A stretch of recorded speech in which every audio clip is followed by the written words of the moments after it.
I'm Jonathan Braylock. I'm Gerard Milligan. And I'm James III.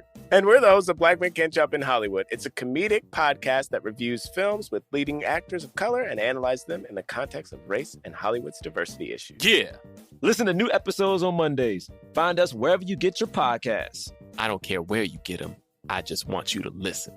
Don't threaten the people. We need them to listen. Oh, okay. Sorry, guys. Listen to us. Yay. Yeah, put on a happy voice. What more can I say? You know what it is. Black men can't jump. Just a reminder that Big Mood, Little Mood with Daniel M. Lavery happens twice a week. Slate Plus members get an additional mini episode or Little Big Mood every Friday. Sign up now to listen at slate.com/mood.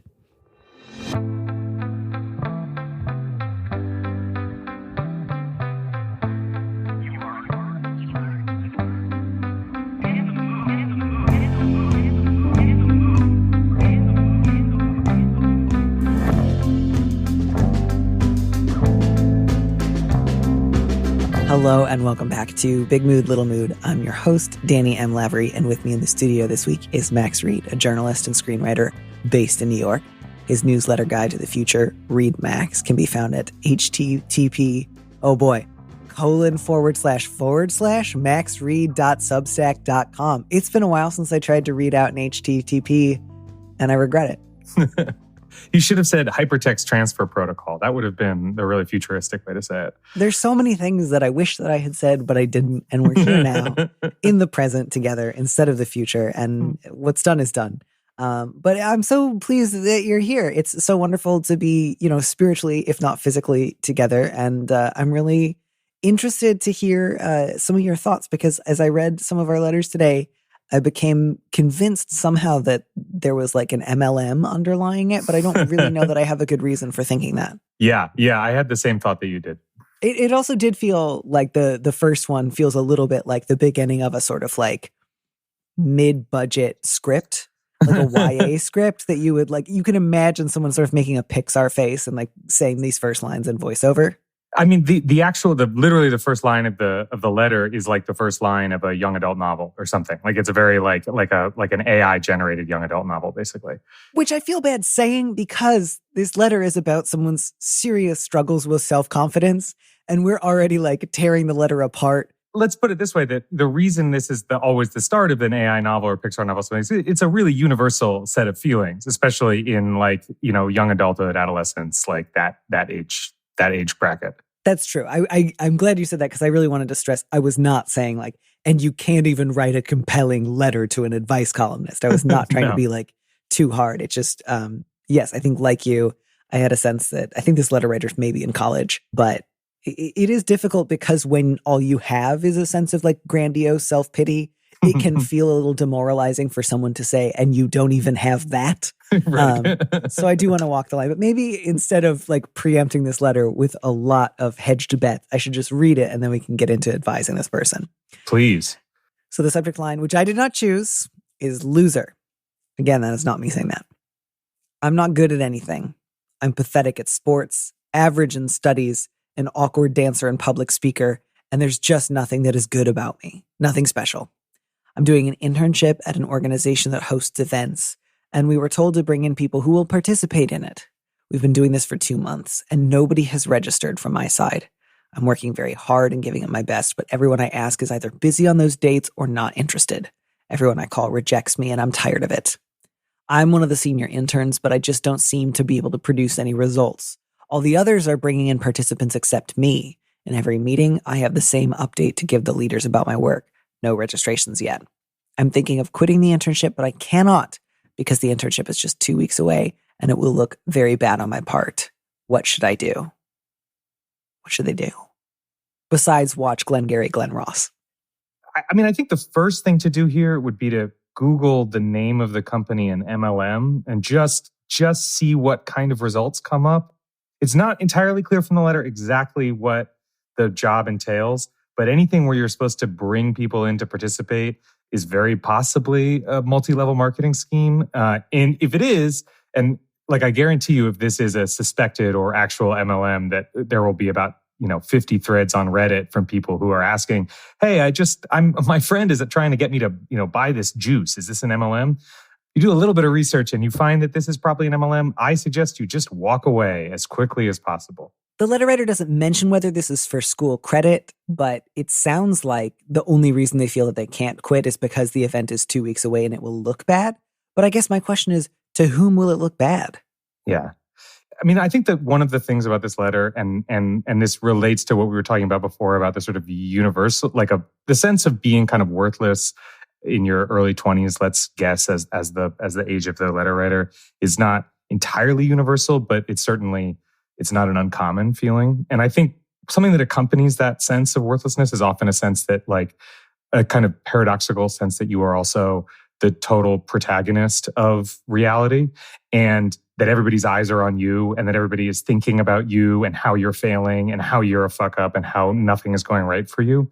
And in fact, and now that I'm in my late 30s and have been in management positions and worked with people of all ages and all levels of fucked upness, I can sort of say with some experience that, like, very often nobody has noticed that you have not signed anybody up. And even if they haven't noticed that you haven't signed anybody up, they don't really care. And, you know, not to exacerbate any feelings of worthlessness, but, like, it's very possible you could walk away and nobody would care, nobody would notice, nobody would think worse of you, nobody would even think to, you know, mark you poorly on whatever evaluations are coming up. And I hope I'm saying that in, like, a freeing way instead of a more punishing way, because I recognize that like, it just feeds into that other sense. But I think the thing to take away here is it's sort of like, don't allow yourself to get trapped by the sense that there's some kind of expectation or sense of pressure that you also have to meet in addition to the actual goals that you're supposed to be getting for this organization. Yeah, I think my main sense, I don't want to get too stuck on the internship because I realize there's other issues at play here. But my sense, letter writer, is like either this organization is more relaxed than you are about this particular event, or they're really bad at having interns because, like, if they've got an intern who just week after week is like no luck and they're not trying to help you, there's not a good company that puts a ton of pressure on interns and just expects them to be good right out of the gate. Like, the reason companies have interns, aside from being able to underpay people, is so that they can, like, learn on the job. Like, it is expected that you won't know yet what you're doing. So even being a senior intern, I hope you don't feel like all the pressure, all the spotlight's on you. Like, they should be helping you do the best job that you possibly can. The only organization I could think of that maybe isn't an MLM that this is was, like, you know, Events and Adventures. They always have, like, a really chipper lady announcing on the radio, like, are you sick of swiping through mystery profiles? Events and Adventures takes cool, interesting singles on events like Taco Tuesdays. Do you know what I mean? Yeah. I mean, the other thing I thought of was a tech-ish conference called Web Summit that happens twice a year that is huge, and they just seem to invite anybody who writes about tech or the web, anybody who works with or is involved in tech, and I've been asked to sort of participate in one way or another, you know, not as a registrant, as like a panelist or something. And I think there's probably a couple businesses where it's sort of like the whole idea is just to cast the widest possible net for possible panelists or speakers at a big 3-day conference. And without wanting to, like, get too specific about whatever is going on with the letter writer here, like, it's also possible that this organization is just using interns specifically to send out 100 emails or whatever, with the knowledge that 99 of those emails won't get returned, and that's the reason they're having the interns do it. Which I think is just another more specific way of saying exactly what you're saying, Danny, which is there's a kind of it's not simply that they're bad at having interns. It's possible, or it is a way of being bad at having interns, which is to say, kind of using the interns for total grunt work, no feedback, just like pure kind of throw it at the wall and see what sticks labor. That unfortunately, the interns, who are all real live human beings who have feelings, are going, well, oh my God, I'm failing, I'm doing whatever. And the bosses have not communicated, like, the failure rate of this task is enormously high. We don't expect very much out of this. We just want you to try. And especially, I would say, if you're going to these meetings week after week and saying you've got nothing and you're not getting any particular kind of feedback or disciplinary action or however jobs tend to deal with this kind of situation, then it suggests to me that there's you can read between the lines to understand that you're not necessarily doing any worse than is expected of you. And you shouldn't think of it as reflecting on your qualities as a human being, let alone, you shouldn't think of it as reflecting on your qualities as a worker, let alone on your qualities as a human being. Yes. Yeah, it sounds like if they're not making you do cold calling, that they're having you like canvass your own acquaintance to come to some unspecified event that requires participation, which I just got to say, letter writer, I think almost anybody's going to have a really low success rate. I don't, obviously, like, I'm not up to date on all the statistics, but cold calling has a very, very, very low success rate. And so does asking your friends to come to a work event that you have to get people to show up for, which implies it's not like a cool free party. Yeah. So I just don't want you to internalize the difficulty there. And if anything, Max, did you watch the HBO telemarketers documentary? No, but I've heard great things about it. I loved that, letter writer. I would encourage you to watch that if you get a chance, just because it's like this really remarkable experience of just a bunch of like guys who got hired by an incredibly scammy organization fresh out of high school, and over the course of like a decade slowly realized that they were participating in this huge scam. And just because everyone at the company was pretty open about it, they just started filming and asking questions and were able to get like reasonably far in figuring out like who started it and how they were taking advantage of people. And that's not to say that that's going to happen to you, but just it's like a lovely example of like what people who are doing their best to get out of a really difficult situation can accomplish. And it does not require like starting from a position of like great power. So I would recommend that. But yeah, beyond that, yeah, the sort of like thing here about like, I'm not good at sports, I'm average at studies, I'm an awkward dancer and public speaker. Those to me feel like things that can feel really important when you're in school and that are just not especially important later in life unless you become a professional dancer or like have friends who love to go dancing every weekend. Like, I just don't really go dancing. There's lots of adults who just never really go dancing. It doesn't have to be a big part of your life if you don't want it to be. And same with sports. Like, obviously sports can be interesting and exciting and fun for people who enjoy them. But if you're just bad at it and you don't like it, just don't do it. I don't want to like dismiss those things, but I just really want to stress like most people's lives don't call for a lot of public speaking. Outside of like high school, you've got to take this, debate class to pass. You might never be called upon to speak publicly ever again. Yeah, I would say, speaking personally, I am personally pathetic at sports, average in studies, an awkward dancer, and an awkward public speaker. And it has not prevented me from having several jobs and also getting fired from several jobs, and also just generally having had a life that is filled with both bliss and regret and all the things that life is usually filled with. There's a kind of a sense, early, I suppose when you're maybe a little younger, when you're early and when you're assessing yourself in terms of like the institutions that you've been passing through, including as an intern, as a student, as all these things, to think about the sort of categories of achievement, like sports, studies, public speaking, dancing, all these things. And something that happens as you leave these big institutions that structure all of your activities and all your life is you start to see how like sort of formless and strange the rest of the world is, and how many different things you can be good and bad at, and how little those categories can have to do with your sense of self-worth, with your ability to build relationships, with your ability to have a career or whatever. In high school, I had some close friends who did a telemarketing job. And I remember this really clearly because it was two guys who I always thought of as really similar. And one of them was just like an absolute natural, he was like Alec Baldwin and Glengarry and Ross. These are kind of burnout dudes that I hung out with. And then you put a phone on him and you told me he had to sell some vinyl siding to some random people in New Jersey. And he could, he'd end the day with a commission of $1,000 or whatever. That's not a real figure, but he was doing great. The other one couldn't do any of that. And it had, not only did that very clearly to me not reflect at all on their characters as people, in part because they were so similar outside of the context of this telemarketing scam that they were working for. But it also has had literally no bearing on the rest of their lives. One of them is a film director. The one who's bad at telemarketing is a film director, and the one who's good at telemarketing is a neuroscientist now, which is like just complete these skills that have nothing to do with anything that they're doing. So like it's very hard when you're in the middle of this kind of feeling, and when you're confronting like a weekly deadline that you're not meeting, especially if you're the kind of person who's really eager to like hit numbers and meet those deadlines, to step outside of it and recognize that there is a whole, like, this is not the beginning or end of a life or a career or any of these things, but reminding yourself as much as you can that this is that like internalizing that this is not that meeting or failing this particular deadline week in, week out for this event is not the end of everything. I would say one other thing.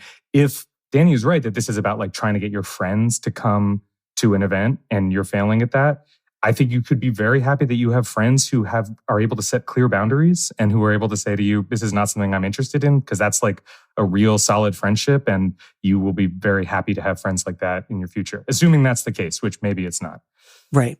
Yeah. So I think in terms of the internship, my real advice is just, I want you to take this less seriously.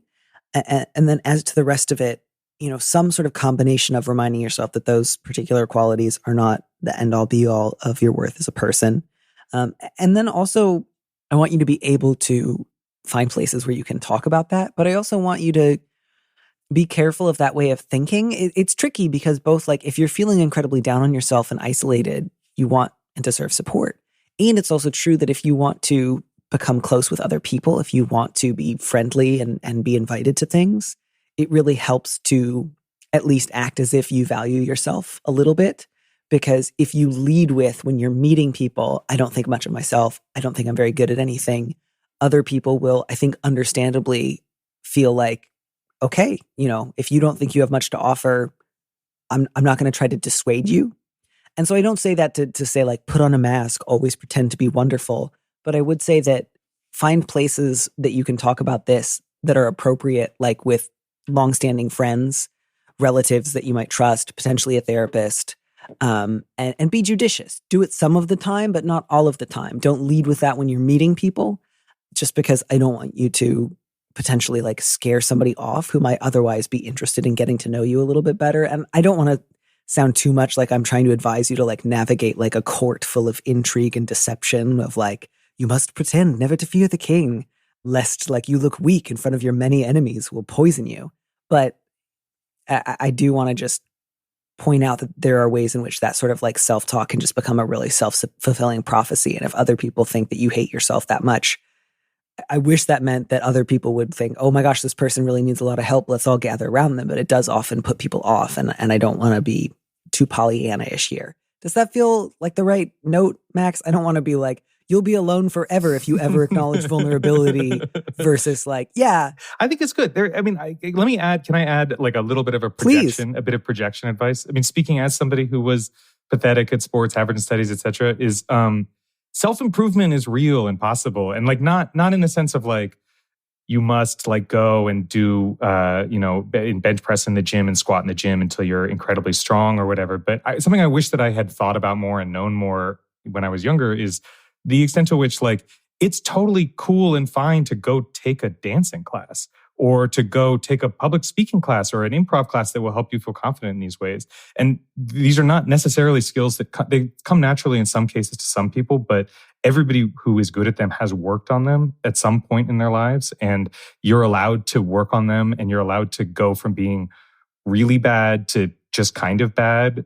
And that's still an improvement that's worth sort of thinking about and doing. And that, like, if you have, like me personally, like a fear of embarrassing yourself by demonstrating how bad you are at something, like that, you will regret later in life having held back from doing things that you might have liked and that you might have been able to improve yourself at by, just by putting the work in. This is, like, totally tangential to the actual, substance of the question. But, this is like something I think about all the time. I have a kid and I think about all the time, like, something I don't want to pass on to him is that sense that if you're not immediately good at something, you shouldn't try and you shouldn't take risks and you shouldn't be willing to, like, embarrass yourself to improve at things.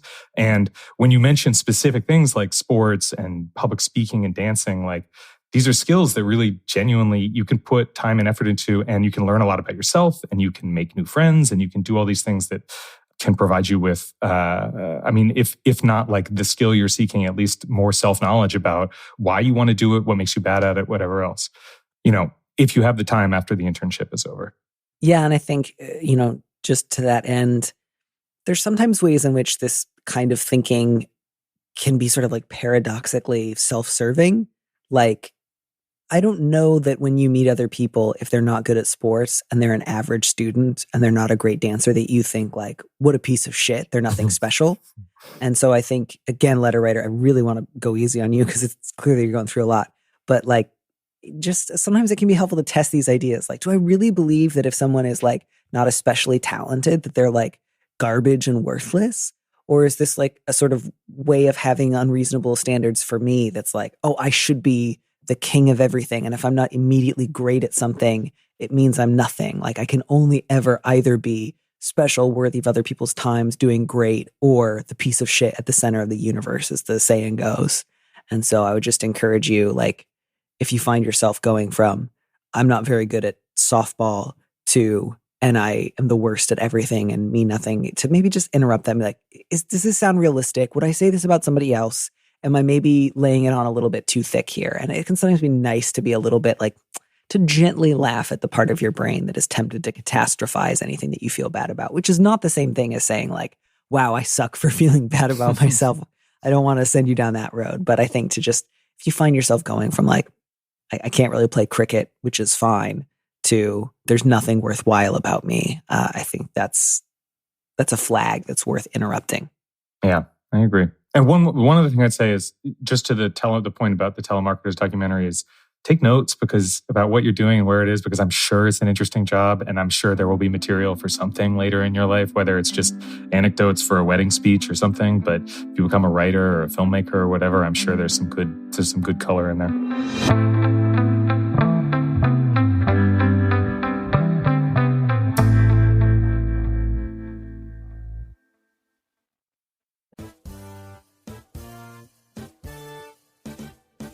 I'm Jonathan Braylock. I'm Gerard Milligan. And I'm James III. And we're the hosts of Black Men Can't Jump in Hollywood. It's a comedic podcast that reviews films with leading actors of color and analyzes them in the context of race and Hollywood's diversity issues. Yeah. Listen to new episodes on Mondays. Find us wherever you get your podcasts. I don't care where you get them. I just want you to listen. Don't threaten the people. We need them to listen. Oh, okay. Sorry, guys. Listen to us. Yay. Yeah, put on a happy voice. What more can I say? You know what it is. Black men can't jump. Hey everybody, it's Tim Heidecker. You know me, Tim and Eric, Bridesmaids, and Fantastic Four. I'd like to personally invite you to listen to Office Hours Live with me and my co-hosts, DJ Doug Pound. Hello. And Vic Berger. Howdy. Every week we bring you laughs, fun, games, and lots of other surprises. It's live. We take your Zoom calls. Music. We love having fun. Excuse me? Songs. Vic said something. Songs. Music. I like having fun. I like to laugh. I like to meet people who can make me laugh. Please subscribe now. Hey, this is Mary Harris, host of Slate's daily news podcast, What Next? Slate's mission has always been to cut through the noise, boldly and provocatively. This election season and Supreme Court term are no different. Important coverage like this, though, it would not be possible without the support of our Slate Plus members. So, I'm going to invite you to join us with a special offer. You can try your first 3 months for only $15. That is $5 a month for your first 3 months of uninterrupted ad-free listening on every Slate podcast, member-exclusive episodes and segments of your favorite shows like Amicus and the Political Gabfest, and unlimited reading on the Slate site. Best of all, you'll be supporting all of Slate's independent journalism and analysis as we make sense of the news like no one else can. Sign up for Slate Plus at slate.com/podcastsplus. Again, that is 3 months for only $15. So sign up now at slate.com/podcastplus. And before we get into our last question, I do want to ask, no pressure, but if you were to recommend like 3 or 4 submarine movies for somebody who's maybe like interested in getting into the genre, what would you want people to consider? Well, the one that everybody should watch, the like classic end of history, late 80s, early 90s, like height of Hollywood, like popular entertainment filmmaking is Hunt for Red October, which has Alec Baldwin as Jack Ryan and Sean Connery as a Russian sub-commander who is attempting to defect. And the movie is like a really funny, it's sort of, the plot is funny because it's not an action movie. There's very little action on it. A gun gets fired once, and it's mostly about Alec Baldwin trying to like communicate to his superiors that they shouldn't destroy this sub, that it's actually a general trying to defect, a commander trying to defect rather than like an attack on the US or whatever. And yet it's incredibly compelling. Like the crisp filmmaking just moves as like a piece of entertainment. It just moves. If you've been, spent all your time watching Marvel movies for the last 15 years, like a lot of us have had to do, like to watch something that like comes in at 2 hours and you are engaged at every single moment. It looks fantastic. Everybody's acting their butt off in service of this like ultimately quite silly sort of action faux political plot. It's like there's like a joke on Twitter, the sort of trad Twitter accounts who are like, my father-in-law is a builder and we saw a cathedral and I asked him how long it took to build. And my father-in-law said, we don't know how they built it. And that's how I feel about Hunt for Red October. I feel like it's got like cultural knowledge that we've completely lost. Nobody knows how to make a Hunt for Red October again. But that's the one. It is. I didn't see it until like maybe 6 or 7 years ago. And I was just like, this is every bit as good as everybody said it was going to be, up to and including like who decides to try to do the Russian accents and who doesn't. Yes, it's beautiful. It's because I don't want to spoil it because it's right in the beginning of the movie, but Sean Connery does a Russian accent for about 10 minutes. And I don't think they filmed it in sequence, but it almost feels like they did. And Sean Connery did a day of Russian. He was like, you know what, guys, I'm not going to bother. We're sticking with Scottish on this one. We're not going any further. It feels like, I don't know, I think we had in some ways slightly different childhoods, but it feels like if you're ever as a young kid, you decide to like fake an ailment for attention and then you get tired of it. It's like faking you lost your voice because someone recently actually lost their voice and you thought that was kind of interesting and realizing pretty early on that it sucks and you're bored. But finding a way to like slowly bring your voice back throughout the day so that nobody says, wait a minute, you couldn't talk 5 minutes ago. As if that's going to make a difference. As if exactly. Bringing it back in around 10:30, no one's going to notice. I recently watched a movie called Out of the Furnace that came out about 10 years ago with Christian Bale, where he plays like a steel worker in Allegheny County in Pennsylvania. And it's very similar. Like the first 10 minutes, he has a very good, I have relatives from Pittsburgh. And so I can spot a Pittsburgh, like a Western Pennsylvania accent. He has a very good Western Pennsylvania accent. He hits the O's and then it disappears. And you're like, how long did you spend, Christian, perfecting that accent only to like give it up like after 2 scenes or whatever? It was very disappointed because a little like Mayor of Easttown. I don't know if you watched that where like... Sure, yeah. Oh, those O's were remarkable. Kate Winslet doing a Philly-ish accent to me is like, I can't even describe the level of nostalgia, local. I grew up in New Jersey, so that's an accent that I like. People's moms had that accent. I was like, wow, I was moved to tears, not by anything that happened in the movie, just literally by the accent. And I was hoping for more from Christian Bale on this one, but sadly he gives up the Yinzer accent after about 20 minutes. Okay, that's an excellent recommendation. I'll throw a few more in. I have a real fondness for submarine movies, although I can't quite I think it's true that there's never been a bad movie set exclusively on a train. I don't think the same can quite be said for submarines, but I want it to be true and it should be true. So I'll say this, even bad submarine movies are great. Yeah. Is what I'm going to say. And, it's just like one of the things that's great about submarines is it just, everything gets reduced to such intensities and it's just like outside's bad, inside's good. Like that's it.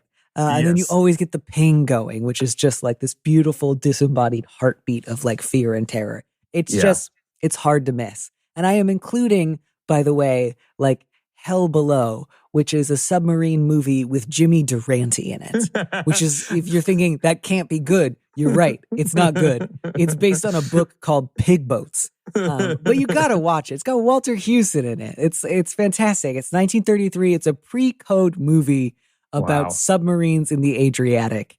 Okay, I do have to see this one. And then an actually better one is one from 58 called Run Silent, Run Deep. Yeah, Run Silent, Run Deep is so good. I love that movie. That's good. That's such a great movie. I mean, it's a constant genre. There's every decade has a set of submarine movies because, like you say, it's like has a dramatic container. Like it's so perfect. And who doesn't love a bunch of equipment, just like a bunch of tech equipment in a set, like everything's lit in reds and blues and like it just, it's so, I'm sure it's like screenwriters having fun, actors are having fun, set designers having fun, cinematographers having fun. You get to save money.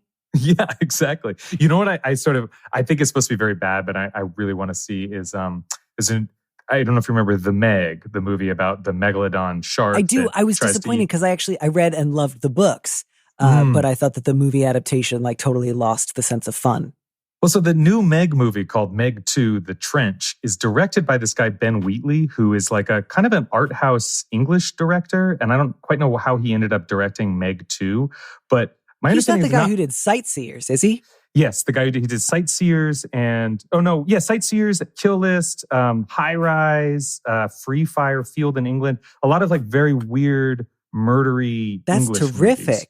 Well, and In the Earth. I liked In the Earth. And my understanding is that it's not very good, Meg 2, but that it as like a document of like a talented director trying to make a movie about a giant shark with Jason Statham that's funded almost entirely by Chinese film companies is like just you kind of have to see it to understand movie making in 2023. That like the whole movie is about how Western mining interests are like interrupting the sovereignty of like the South China Sea, basically. And I just love imagining like Ben Wheatley, this big bearded English guy who makes these like folk horror, these like strange, terrible folk horror movies, having to like direct Jason Statham and like a bunch of like Wu Jing and a bunch of like top Chinese actors around a big weird submarine set. This is going to fund some amazing movies on Ben Wheatley's part. So I'm very excited about that. And I absolutely have to see this now. Wow. Oh, yeah. And they brought back Paige Kennedy from The Meg 1. So they're really staying true to this series. Yeah, for fans of The Meg 1. Yeah. You will not be disappointed.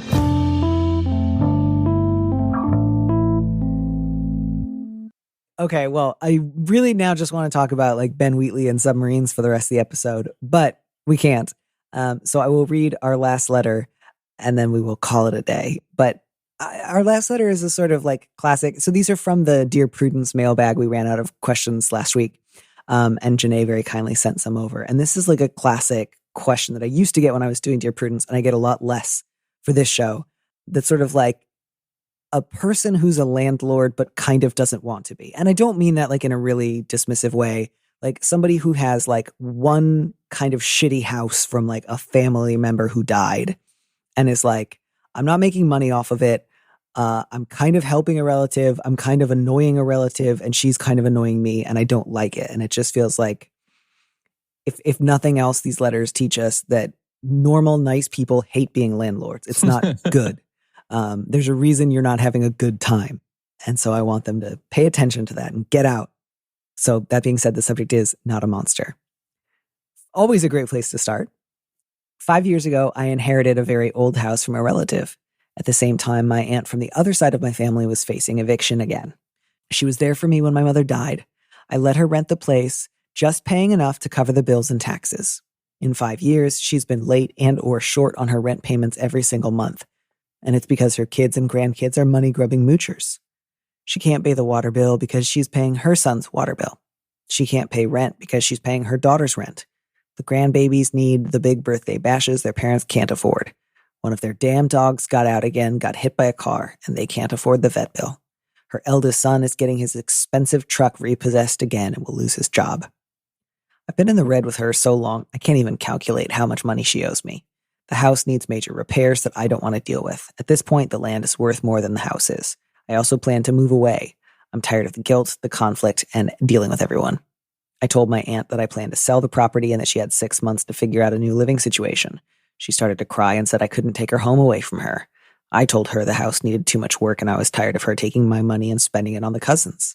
Of course, everyone in my family thinks of me as a monster. I've already blocked my aunt's kids, but I don't want to burn every single bridge I had. I've already had it out with one uncle and told him to take his sister in if he was so concerned. And that's just where the letter ends. There's not a question. I think maybe in some ways, like the letter writer is clearly already doing what they plan on doing and just needed to like tell someone like, I'm fucking sick of these people. Can I just explain all the shit they've done that annoys me? Okay, bye. Yeah. Which is fine. Like if you're really annoyed with your relatives, it sounds frustrating and you're going to move away. I think that's probably a good idea to move away. Yeah. I think you put it perfectly when you said before the letter, this is a person who is been placed in a position that they feel is impossible because they've inherited this property and are trying to be a good person about it and not. But like part of the impossibility is this sense that they need to take the money from selling the home. And it's really hard, like I have just as much of a sense of like how transformative, property values can be as anybody else. But like part of the trap here is the idea that like getting as much money out of the sale of this house as possible, like recouping your value from this thing that you've inherited is as important and imperative as everything else. like, I don't know. I don't actually even know that I feel comfortable. Like, do I have the strict courage of my convictions to tell this person, like, the thing you should be doing is just selling this to your aunt for a nominal amount of money? Like, because if this was like a friend telling me this at a bar, I would take my friend's side, even if I think that the sort of morally correct thing, I suppose, would be to just divest yourself of the property. Wow. And in the first letter, you congratulated the letter writer on having friends who had boundaries and would say no. I'm a people Max. pleaser, Danny. I'm sorry. This is why I can't All right. give advice. This is why All right. the only format in which I can give advice is on a podcast where I don't ever have to actually see the person who I'm giving advice to. 5 minutes in a submarine. No, absolutely not. I'd be sucking up to everybody. To be clear, I would not even get in when I would be so afraid and also boat sick. I'm looking for clarity and guidance from you here, pal, because you're the advice giver. I'm the one who's just going to take the coward's way out and agree with whatever my friend tells me over a drink. Yeah, I mean, I think I have a sense with you that that's the fundamental sort of issue is like, how do we think about this property? Because in some ways, letter writer, you got this because you happen to be related to a person who died. So you didn't earn it. You didn't purchase it yourself. You didn't go out and make it happen. It fell into your lap. And in some ways it fell into your lap and you were like, do I understand this as a windfall and try to make money from it? Or do I try to understand this as an opportunity and help someone with it? Or do I think of this as like a chance to not lose money? Do I think this is a burden or an albatross? And it's been, I think you've sort of tried to split the difference. But as is so often the case, when you try to split the difference between genuinely helping someone versus kind of trying to like recoup an investment, you don't really make enough money to recoup the investment and you don't really make the other person feel very helped. And that's kind of a tough situation to be in. So I don't know to what extent you say you're in the red with your relative. I don't know if that means just she owes you more money than you agreed to in the beginning, or if like you have had to pay out of pocket for the like taxes on the land in a way you wouldn't have if you had been able to find a tenant who could reliably pay. But just again, like for all that this genuinely does sound like a frustrating family dynamic, I think it is also true that like making money off of the fact that you happen to own a plot of land and other people need places to live is just like, it's a tough sell for me to be very sympathetic towards. And so I guess I'll just say like, I don't think it's a good way to make money.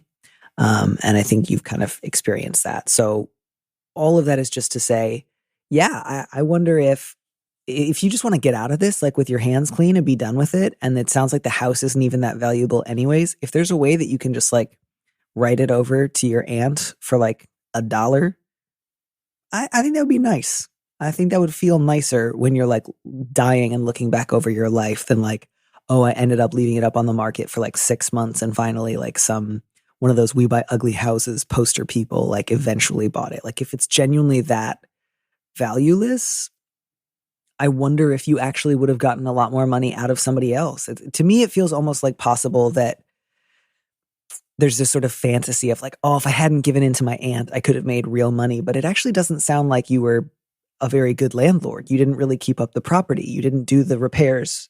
You don't want to do the repairs. And that's like the one thing a landlord supposedly does, right? Yeah, I mean, and I would say too, like, it seems really obvious that your feelings about your family are really, at this point, wrapped up in the house for understandable reasons, because now you have, like, the house is a mediating, sort of, it's right there in the middle of your relationship with your aunt. And increasingly, it sounds like between your relationship with the rest of your family. And if I were a honest, boundary-keeping friend talking to you, I might suggest that you think about how much of that sense of alienation from your family and the sort of callousness with which you feel about them is being motivated by a sense that you need to cut them off in order to make money from the house. And, again, like, everybody's got fucked up family situations, and I don't know anything about this one. And it's very possible that you have a bunch of toxic family members who it will be healthier for you in the end to cut them out.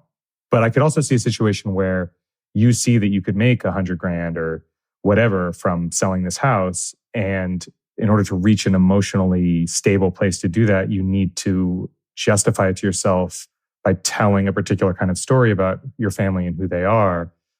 Something that I think is worth contemplating and thinking about how, like, why you feel the need to present it like this to us, whether it's the most accurate picture of the story, which it very well may be, or whether what version of the story your aunt would tell or your uncle would tell or whomever else. Yeah, because I mean, I was struck by that second paragraph. Even as the letter writer is really frustrated with their relatives, the like most dismissive version of these events, to me, this is like, she can't pay the water bill because she's paying her son's water bill. She can't pay the rent because she's paying her daughter's rent. She paid for her grandkids to have a birthday party. One of their dogs got hit by a car. Like, that doesn't sound fake. Do you know what I mean? Like, they don't have the money. Like, it is difficult when your whole family is poor because that means everybody doesn't have money. And so just giving one person one thing doesn't fix the like core issue, which is, okay, well then there's 7 people who are now trying to like stay afloat on the strength of this one thing. And I think to me, it's like, okay, I guess maybe her eldest son has an expensive car he can't afford. That could be frustrating. But like, if he's going to lose his job, that's not something to get mad at him about, unless it's because he bought too expensive of a car. But it sounds like he's got like, unstable employment. It sounds like one of their dogs got hit by a car. It sounds like they're in trouble. And that doesn't mean you have to endlessly fix everything for them or that you're not allowed to find them annoying sometimes. It's just like, usually in a case like this, someone will list all the like conspicuous personal spending, like, and they've got a cell phone or like, and her daughter had nice shoes on. But this was just like, and no one else can afford to pay the water bill. And it's just like, well, yeah, that sounds like a fucking emergency. Yeah, I mean, it reads, in some ways, it reads like a list of sort of middle-class tropes about poor people, about what they can afford. And when you are feeling like you have a better sense of how other people should be spending their money than they are, again, it's worth asking yourself, well, are they actually profligate? Are they actually spending their money badly? Or like Danny says, like, I mean, how expensive was the truck? The truck seems to be necessary for the eldest son's job. So what, why shouldn't she be trying to step in to make sure he can keep his job so he can keep making money and potentially pay her back to pay you back?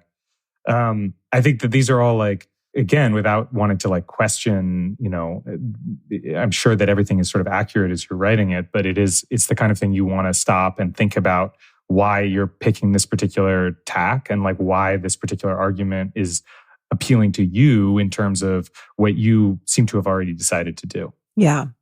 And so again, like the fundamental question of like, am I allowed to sell this house and move? Yes, absolutely. Giving your aunt 6 months notice was potentially the best you could do by her. Beyond that, I think the next best thing that you could do for her is to not harangue her or get into arguments about this. And so I think to just say, I understand that this is difficult, but 6 months is the best that I can do. You'll have to figure that out. Just like leave it at that. Don't get into more arguments with people, but also don't expect people to thank you for this either. And I think just really I would encourage you, letter writer, to reframe some of this stuff. Like, I've been in the red with her so long, I can't even calculate how many thousands of dollars she owes me. Like, okay, but on another, just from another angle, what I see here is like, for 5 years, I rented this house to a relative who I knew had no money. And I knew that what little money she had often had to go to her kids who also have no money. And that sometimes that includes having a party for a grandbaby, because if you don't have enough money and every once in a while you want to celebrate, that doesn't mean the birthday party is the reason they're not all rich, right? Like, oh, that if they had just wisely set all their money aside and never had a birthday party, they would all be investment bankers. And like all of a sudden now, 5 years in, you're acting like, I can't believe that never changed. Mm-hmm. And you're, I think, looking for a reason to like justify your anger. And again, I'm not saying you have to own this house for the rest of your life so your aunt can live there. I do think it would be a nice gesture to give it to her, but you don't have to. That doesn't mean you're like a shitty person. And if the best you can give her is 6 months notice, give her 6 months notice, and then don't get into an argument about it. But it feels a little bit like, sorry to like bring internet culture into it, but it's a little bit like a shocked Pikachu face of like, oh, I can't believe that this entire family was not raised out of poverty by like cheap rent for one of them for 5 years. It's like, did you really think that was going to do it? Like, why did you suddenly expect that they were going to be able to magically produce money that they didn't have? Why are you mad at them for needing this thing that you know that they need? Again, none of that means you have to like them or that you have to like the way they handle their situations. But like, I don't know why you're acting new to this situation. You knew she was getting evicted when you gave this living situation to her. I say gave, but like, again, you didn't give. And I just don't want you to feel like, wow, I did something really, really noble for 5 years. And then I finally got tired of my good nature being prevailed upon. You got a house through no work of your own. You offered it at reduced rent to someone with very little money. That person with very little money didn't always have enough money to cover it. You didn't do anything about it. And then 5 years later, you decided to get mad when you said, you have 6 months to clear out. I don't know what you expected. If you tell someone with no money that they're getting evicted, they're going to cry because they have no money and they're getting evicted. So I guess I ended a little madder than I started. I wanted to like be a little more peaceful. And now I'm a little like, what do you think? To me, this is like, Max, have you read Sense and Sensibility? Yeah. You remember that scene early on where the half-brother has like just come from the deathbed of his father, where he's like, please take care of your sisters because I couldn't provide for them in my will. And he's like, I'm going to do it. I'm going to honor my father. And then within like an hour and a half, he's talked himself down to like, I'm going to send them a turkey at Christmas. And he really is proud of himself. And he's like, I'm a fucking do-gooder, baby. Yeah, I mean, this is, you said already, this is like part of what the dynamic is here, is that the letter writer has decided to be both relative and landlord in one and feel good about it, and has now reached a point where they have a choice, not to put it too sort of emotionally and bluntly, but you have a choice to continue being a relative or to be a landlord. And if you choose the latter one, which it seems like letter writer has already chosen, you can't expect these people who you are now treating solely as your tenants to thank you for it, to be happy with it. If it was not your aunt, if it was just a person you had been renting the house to, I mean, would you be writing this letter? Would you be feeling bad about it? I don't know. I mean, I suppose the letter writer is not specifically asking for sympathy, except in a kind of abstract, implicit way here. But at some point, I think this is like, if you want, like the most sympathetic way I can put it is, if you want to make the money from this property, the price of that is evicting your aunt and potentially losing a bunch of family relationships. And if that's worth it to you, then go ahead and do it. But like, that's the transaction, and it's not one that you should expect to be applauded for any more than you would be applauded for any other real estate transaction, essentially. Yeah, I think that's about where I would land. And so again, if anybody else wants to argue with you about it, I think just the line to say is, I can't afford to keep this house and I can't discuss it any further. That's it. But man, if there's a way that you could just like hand it over to her and like let that be that, and if it wouldn't like ruin you, like if it's a question of like, it would be really nice to have a bunch of extra money as opposed to like, I myself would be ruined, I would encourage you to take that route. But again, you don't have to. I think this was a messy situation. It was difficult to like know how to handle it at the beginning. I don't want to like fault you for how you entered into it. I just really want you to like have reasonable and realistic expectations instead of like, why isn't everyone thanking me for like evicting my aunt? Because I'm finally standing up to her. And it's like, you've got to understand that they're not going to see it that way. But none of this makes you like a really bad person or like makes you responsible or the face of landlordism. It's just, there's a reason that there's not like, I don't know, like a robust line of self-help books about how great it is to like rent out properties to your relatives, like people don't advise it generally because it's difficult at best, and it's almost never at best. Yeah, I mean, if nothing else, let's hope that this letter, if somebody else finds themselves in a very similar situation, they can read this, they can remember this letter as a warning of what's to come and make different or better choices about how they handle that kind of inheritance. Yeah. And maybe look into, I don't know, finding like a houseboat submarine situation. Yeah, exactly. That would be, I would watch a movie about like a charming little houseboat in a submarine. How about this, Danny? Sense and Sensibility on a submarine. You mock me, Max. I would never. You mock me. I mean, it would be a couple submarines, I suppose, but I think it could work. You're disrespecting me. I will consider it. I will take it under advisement. Max, thank you so much, and have a fabulous rest of your day. Yeah, thank you so much for having me. For sure.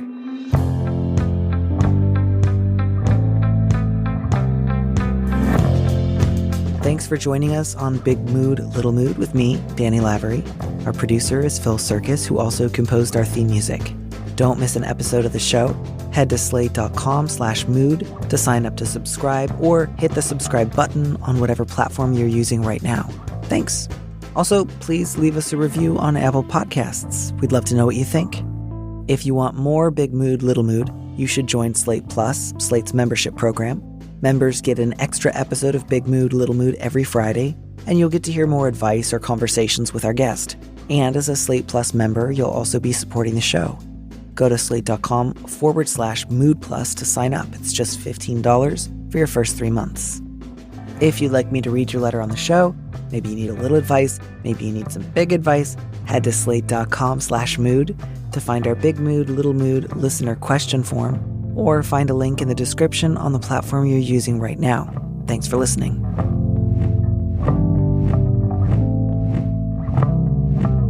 And here's a preview of our Slate Plus episode coming this Friday. Presumably there's also some sort of tech fix to this, letter writer. Like, if you genuinely hate this, like, there's probably a way, if you just like Google the right search terms enough times, you will find ways to like disable the sending of images on your phone, and that might actually help.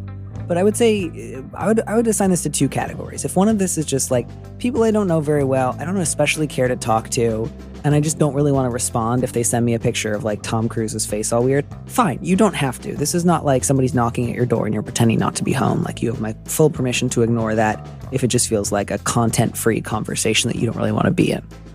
It's also, if these are some people that you're closer with and you just want to say like, hey, that kind of stuff kind of drives me nuts. You don't have to be on the same page as me, but like, would you mind not sending those to me? You can ask this lightheartedly. It does not have to be a big thing. And if it would really make you feel better, you should ask for it. To listen to the rest of that conversation, join Slate Plus now at slate.com/mood.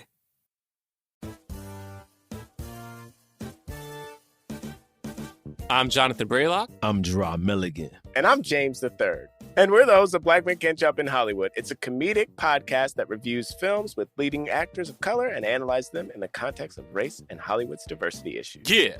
Listen to new episodes on Mondays. Find us wherever you get your podcasts. I don't care where you get them. I just want you to listen. Don't threaten the people. We need them to listen. Oh, okay. Sorry, guys. Listen to us. Yay. Yeah, put on a happy voice. What more can I say?